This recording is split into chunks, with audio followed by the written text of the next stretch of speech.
perguntou se não existe dízimo, o dízimo, na doutrina dos apóstolos. Não existe. Você não vai encontrar o dízimo na doutrina dos apóstolos, que está nas epístolas, exceto por alguma citação que algum deles tenha feito com referência ao Antigo Testamento e à lei.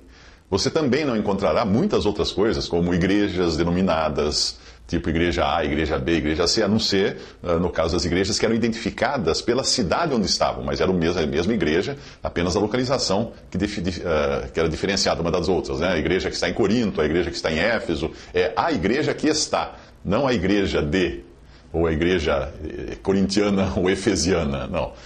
Você não vai encontrar também na doutrina dos apóstolos templos, edificações, como chamadas de templos, não existem. Existia o templo de Jerusalém, foi destruído no ano 70, mas era o templo dos judeus, do judaísmo, e cristianismo não é judaísmo. Não é? Você não vai encontrar pastores dirigindo congregações, pastores ou padres à frente de uma congregação. Você não vai encontrar na doutrina dos apóstolos mulheres falando nas reuniões da igreja.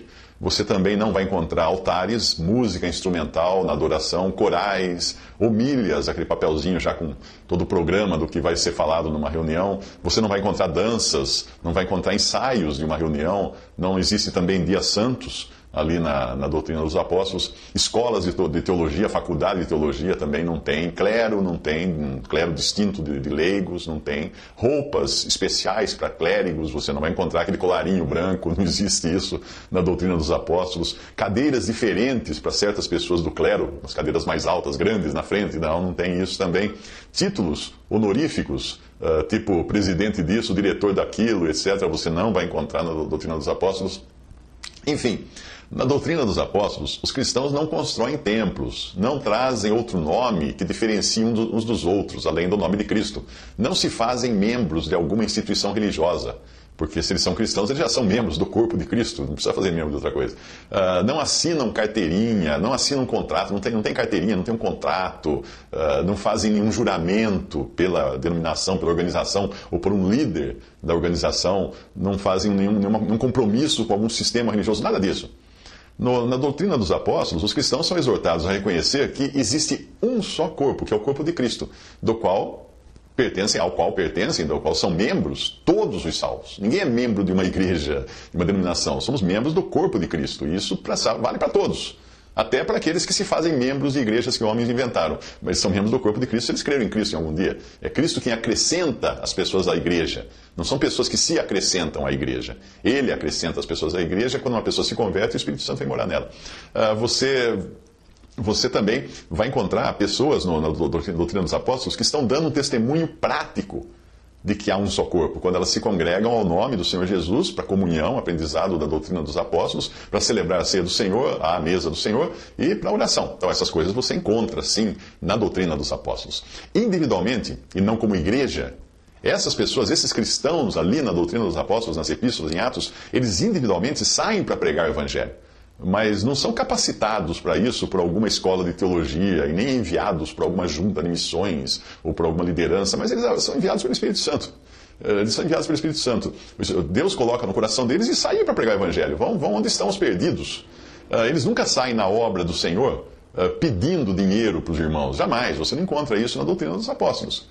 Não vão pedir dinheiro para ninguém para fazer a obra, porque a obra é do Senhor. Quem vai prover é o Senhor. E se o Senhor não estiver dando o suficiente para aquela pessoa sair na obra, então não é para ela sair na obra. Porque ela não deve pedir a não ser a Deus, ao Senhor Jesus, ao Senhor da seara. Ele é o dono da seara. Quem pode sustentar alguém na seara? Ele, não alguma coisa. Não um patrocínio de alguém, não é? Se não for dele, a obra não vai prover. Né? E muito menos, um cristão jamais deveria pedir dinheiro a incrédulos para fazer a obra do Senhor. Cristãos também, na doutrina dos apóstolos, os cristãos não promovem partidos políticos e nem apoiam candidatos políticos. Você já viu isso, encontrou isso em algum lugar do Novo Testamento, em Atos e nas cartas? De jeito nenhum, pelo contrário. Eles caminhavam os cristãos fora à margem de todo o sistema político. Porque o cristão não tem nada a ver com esse mundo. O cristão é um cidadão celestial que está momentaneamente vivendo na Terra, que é um planeta que não lhe pertence. O cristão não tem nada a ver com a Terra, porque não é aqui a cidade dele. E nem se ilude, né? Nem deve se iludir em transformar este mundo num mundo melhor. Porque o cristão sabe qual é o destino desse mundo. Ele sabe que o príncipe desse mundo é Satanás. Ele sabe que esse mundo está destinado ao fogo. Ele sabe que aqui ele tem que andar para Cristo, claro, amando as pessoas, ajudando as pessoas, intercedendo pelas pessoas, orando por seus irmãos em necessidades, em dificuldades, e orando pelos incrédulos, não para que eles tenham uma vida boa, mas para que se convertam. Não é? Mas antes que você fique animado com a ideia de não existir exigência do dízimo na doutrina dos apóstolos, que foi essa a questão inicial disso que eu estou falando, saiba que a beneficência é sim estimulada na doutrina dos apóstolos. Porém, não no sentido de se sustentar um pregador rico, um pastor que viaja de avião a jato particular, não. É no sentido de socorrer os mais pobres, os enfermos, prover para aqueles que se dedicam ao trabalho no Evangelho. Aí sim, não aquele que está na obra, realmente, sinceramente na obra do Evangelho, não para ficar milionário. No princípio da igreja, os primeiros cristãos até chegaram a ter tudo em comum. Mas isso, com o tempo e a ruína que se instalou no testemunho cristão, mostrou-se impraticável. Porque logo, lá em Atos mesmo, Atos, é sempre bom entender, Atos não é um livro doutrinário, Atos é um livro de atos. Qual era o comportamento dos apóstolos e dos discípulos nos primeiros dias da igreja. Então, ali a coisa varia. A coisa vai variando. Eles começam primeiro vivendo, tendo tudo junto, todo mundo junto, as mesmas coisas em comum, e logo tem uns reclamando dos outros que não estavam recebendo a parte que era devida às suas viúvas, não recebiam e coisas assim. Então logo se mostrou impraticável, porque o homem não é comunista, o homem não é socialista, esqueça essa ideia. Esqueça, eu quando jovem fui até tentar morar em comunidade, né? Aquelas comunidades, vamos ter tudo em comum. Não funciona, não funciona. E o cristão, obviamente, ele deve entender que tudo que ele tem pertence ao Pai. Ele é um mordomo, então ele vai praticar essa mordomia detectando onde existem as necessidades, seja de irmãos passando necessidade, seja de irmãos na obra do Evangelho, na obra do Senhor, onde quer que ele achar, ele vai então usar dessa mordomia. Então os cristãos são sim exortados nas epístolas a não se esquecerem da beneficência e comunicação, porque com tais sacrifícios Deus se agrada, fala em Hebreus 13:16. Também são aconselhados ali a não para praticar caridade para receber salvação. Existem algumas religiões que a caridade é para você eliminar o seu karma, você ser salvo, mas isso aí é uma barganha, né? E aliás não é nem caridade, porque se você faz uma caridade para ser salvo, você não está nem aí com a necessidade e com a dificuldade do outro, você está defendendo o seu. Não é verdade? Um crente em Cristo, ele não faz caridade para receber a salvação, porque a salvação ele já tem. Ele recebeu por graça, pela fé em Cristo. Mas ele então vai fazer caridade simplesmente porque o que Deus lhe dá ao cristão, ele não deve considerar como sendo seu, de si mesmo, mas ele deve entender que ele é apenas despenseiro, ele é um administrador. O despenseiro é o responsável pela despensa, aquele lugar que a gente guarda os alimentos. O despenseiro é aquele que vai tirar da despensa as coisas que vão usar para cada dia. Ele é muito cuidadoso na maneira como ele despensa ou usa as coisas da despensa. Então esse é o cristão. O cristão ele vai distribuir o que Deus lhe dá com sabedoria e também para suprir as necessidades da obra e do povo de Deus. Esse é o objetivo dele. Assim como o Senhor Jesus foi liberal ao extremo, dando a sua própria vida por nós, o Espírito Santo, através dos apóstolos, exorta os cristãos a fazerem isso. Diz assim: portanto, tive por coisa necessária, Paulo escrevendo, exortar esses irmãos para que primeiro fossem ter convosco e preparassem de antemão a vossa bênção, ou seja, a vossa beneficência, já antes anunciada para que esteja pronta como bênção, como beneficência, e não como avareza. E digo isto, que o que semeia pouco, pouco também ceifará, e o que semeia em abundância ceifará. 2 Coríntios 9, de 5-6. Ou seja, Deus percebe aquele que está ganhando para guardar ou para ficar rico, e percebe aquele que realmente ganha para prover para a obra de Deus, para os irmãos necessitados, para as coisas de Deus. E ele vai fazer prosperar se ele percebe que tem um que está fazendo isso. Ao contrário da lei, quando o israelita era obrigado a dar uma porcentagem fixa do que ele ganhava, o cristão é diferente. Para ele é dito que cada um contribua segundo propôs no seu coração, não com tristeza ou por necessidade, porque Deus ama ao que dá com alegria. E Deus é poderoso para fazer abundar em vós toda a graça, a fim de que, tendo sempre em tudo toda a suficiência, abundeis com toda boa obra.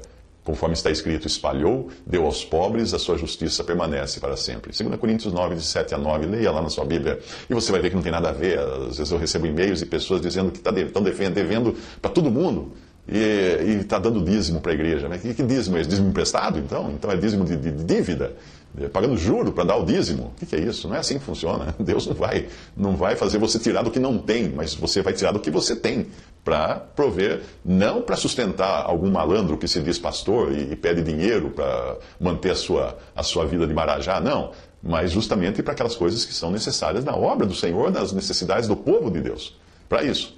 Deus promete a manutenção das necessidades do crente. Deus promete como abrigo e sustento. Não como no Antigo Testamento, quando era prometida prosperidade e até mesmo riquezas, porque eles eram um povo para a terra, feitos para a terra, para morar na terra, para serem prósperos na terra, para terem saúde na terra. A igreja não. Ao contrário do que pregam os teólogos da prosperidade aí no rádio e na TV, Deus pode prover mais que o necessário, porém apenas para o crente poder ser mais liberal na obra do Senhor, e não para enriquecer. A palavra de Deus, em muitas passagens, mostra a loucura que é querer ficar rico. Veja bem, tendo, porém, sustento e com que nos cobrirmos, estejamos com isso contentes, não revoltados, como um pregador fala aí na televisão, que você tem que estar revoltado porque você não tem carro novo, carro importado, mansão. Não. Tendo, porém, sustento e com que nos cobrirmos, estejamos com isso contentes. Mas os que querem ser ricos caem em tentação e em laço, e em muitas concupiscências loucas e nocivas que submergem os homens na perdição e ruína. Porque o amor ao dinheiro não é o dinheiro, é o amor ao dinheiro é a raiz de toda espécie de males. E nessa cobiça, alguns se desviaram da fé e se traspassaram a si mesmos com muitas dores. 1 Timóteo 6, de 8 a 10. Uma outra passagem é essa que o Senhor Jesus contando a história do homem rico. Ele fala, mas Deus lhe disse, louco, esta noite te pedirão a tua alma e o que tens preparado para quem será? Assim é aquele que para si ajunta tesouros, para si, e não é rico para com Deus. Lucas 12, de 20 a 21. Deu para você perceber que esses pregadores da prosperidade transformam seus seguidores em loucos. Porque o Senhor Jesus falou assim, louco, para aquele homem que queria destruir seus celeiros, fazer outros maiores, para ficar cada vez mais rico e achar que nisso estaria a sua segurança. Louco! Então esses pregadores da prosperidade transformam os seguidores em loucos, para que caiam em laço, para que caiam em perdição, para que caiam em ruína, para que se desviem da fé e se traspassem com muitas dores. É tudo isso que fala a passagem que eu li. Toda a provisão do crente vem de Deus. Ora, aquele que dá a semente ao que semeia, também vos dê pão para comer e multiplique a vossa sementeira e aumente os frutos da vossa justiça. Mas essa provisão que vem de Deus vem com um propósito muito definido. Veja qual. Para que em tudo enriqueçais para toda a beneficência. Enriquecer para a beneficência. Enriquecer para ajudar. Para prover para os outros e para a obra de Deus. Para que em tudo enriqueçais para toda a beneficência, a qual faz que por nós se deem graças a Deus.